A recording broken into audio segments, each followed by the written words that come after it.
did not make any declaration that Martins Amegule and 24 others did not defect from the PDP to the APC.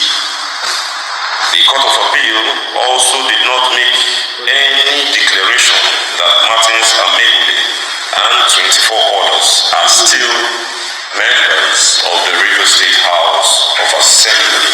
Let's jump right into the issue of the Appeal Court judgment that was released just yesterday. A few hours ago, the Speaker, Victor Okojumbo, had just made a statement stating that the judgment that was passed by the Appeal Court, they did not mention that the 25 lawmakers and now lawmakers, they only squashed it, which the Victor Okojumbo-led House of Assembly says they believe was in error. What do you think is the real interpretation of that Appeal Court judgment? Well, for me, I believe it was merely academic. What do I mean by merely academic? The Honorable Justice Omotosho was only stating the obvious, that the State House, the State High Court situated in Port Harcourt does not have the jurisdiction to be able to determine that matter. Okay. Therefore, he only said one thing. This matter, you cannot adjudicate on it, take it somewhere else. Nothing else has happened apart from that. So take it somewhere else. That doesn't mean take it to the Supreme Court, because no! if they are Appeal Court, you should take it back to another Federal High Court. Yes. You know why? As I'm talking to you now, that same matter is already present before a Federal High Court here in Port Harcourt. Okay. Yes, which is to determine on the 17th of this July. So that means that the plaintiff took it again to another High Court? Yes. Okojumbo? Yes. It had, even before Okojumbo, the civil society organization, the state government had already taken this matter to the Federal High Court here in Port Harcourt, and which is the right place for it to be. So, but because it has already been presented by a civil society before a state high court, the state high court had to adjudicate. But I feel that it was in error, and I'll tell you why. As far back as 2017, that clause was amended by Ike Ikoremadu. Because the former House of Reps Speaker? No! Deputy Senate President. Deputy Senate President, yes. Yes, Deputy Senate President. In 2017, it was amended. Why? Because it was observed that state high courts had the capacity to be at the beck and call of a serving governor.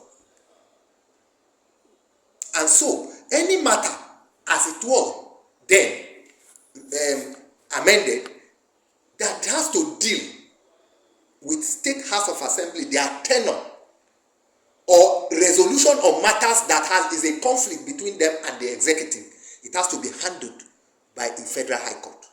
That resolution was far back as 2017. So, what Justice Omotosho did was right, but it was academic. It was not a determinant of anything. Because yesterday we saw some APC members jubilating, dancing to the judgment of the Appeal Court as though it favored them. I would tell you something, that the guilty is always afraid and it plays masquerade. What does a masquerade do? It hides its own identity from humans so that it can showcase a feature that will please people. But its own identity is hidden. What they did yesterday, the APC, so-called APC people they are talking about, they were hiding their fears. They have a fear. They're only masquerading that because the obvious is yet to be seen.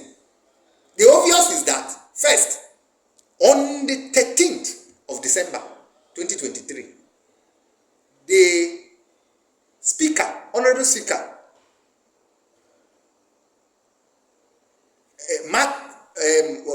Martin, no, Amewule. not Amewule, the honorary speaker in the place of the present chief of staff. That is Edison here, yeah. Declared those things vacant. It has not been challenged in any court. Quote me. The declaration of their seats being vacant by virtue of their defection to another political party has not been challenged in any court. Don't you think that singular action is a way of them giving it the wave of the hand? That in the first place, they themselves did not even consider him to be a legitimate speaker? No. They cannot determine whether he's legitimate or not. It is only a competent court of jurisdiction that can determine whether it is so or not. Just like the Justice Omotosho was the only one that was able to determine, because it is a competent court of jurisdiction. But a court of competent jurisdiction. But as at that time, there were factions now. They were also considering themselves. It is you that are saying that they are factions. It's just that as it is assumed that maybe the reason why they seem to have an upper hand was because the executive governor was by their side. That is not true. The executive is not a law court. The executive does not adjudicate. The executive does not make pronouncements.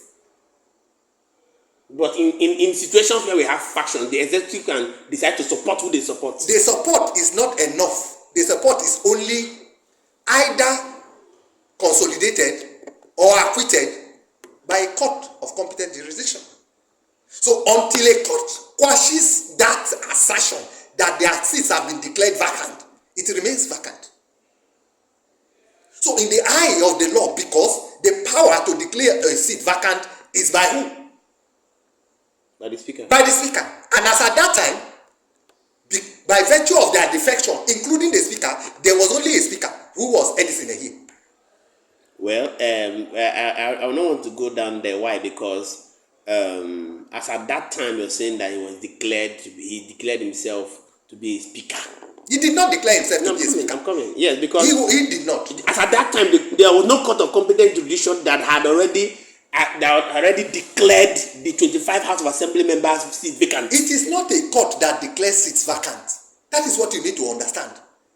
A court does not declare a seat vacant. Okay, so what about it? It is the authority and power of the Speaker of the House of Assembly to declare a seat, or a Senate President, or a Speaker of the National Assembly, to a Speaker of the House of Representatives, to declare any seat vacant. What about the time when Martin Amewule had not even decamped, but he declared, he impeached the governor by a greater majority? Was it not concluded? Wait. Yes, before Martin Amewule decamped to APC. He did what we call an impeachment, where about an impeachment notice, yes, and 27, which was the majority of the House, also assented to that notice, yes, and declared the governor impeached. No, you cannot declare a governor impeached. Please don't go there. Okay. For a governor to be impeached, it takes processes. First of which is an impeachment notice. That was the stage, the first stage and the only stage the Amewule-led fashion of the State House Assembly then did. Of course, the Abuja Accord made them to reverse that impeachment notice, if you are aware, in January of 2024. They did the reverse. Did that same Abuja Peace Accord not make the so-called Edison Ehie to reverse? No, he did not. The speaker to become the real speaker of the House? No, he did not. He did not. That was the matters on the table. That was why the grounds of the Martin Amewule got aggravated, because they were expecting that Edison Ehie should have reversed. But unfortunately, you know why he could not reverse? Prior to that time, he had also already resigned as a member of the State House of Assembly. Then, Okodumbo now came on and still insisted on the declaration of that seat being vacant. Because you cannot reverse what you are not party to anymore. Edison Ehie, before that Abuja Accord, had already resigned as the State House of Assembly member. But after he resigned, remember that after he resigned, yes, Victor Okojobo did not immediately become the speaker. Of course. What happened within that time frame? Within that time frame, yes, there was a lacuna, but then there was a State House of Assembly. Who was acting? There was no speaker. But Martin Emele was acting. No, before, no. He was acting before no. Thing came out and said. Let me tell you why he was not acting. Okay. The government and people of Rivers State never forwarded anything for his assent.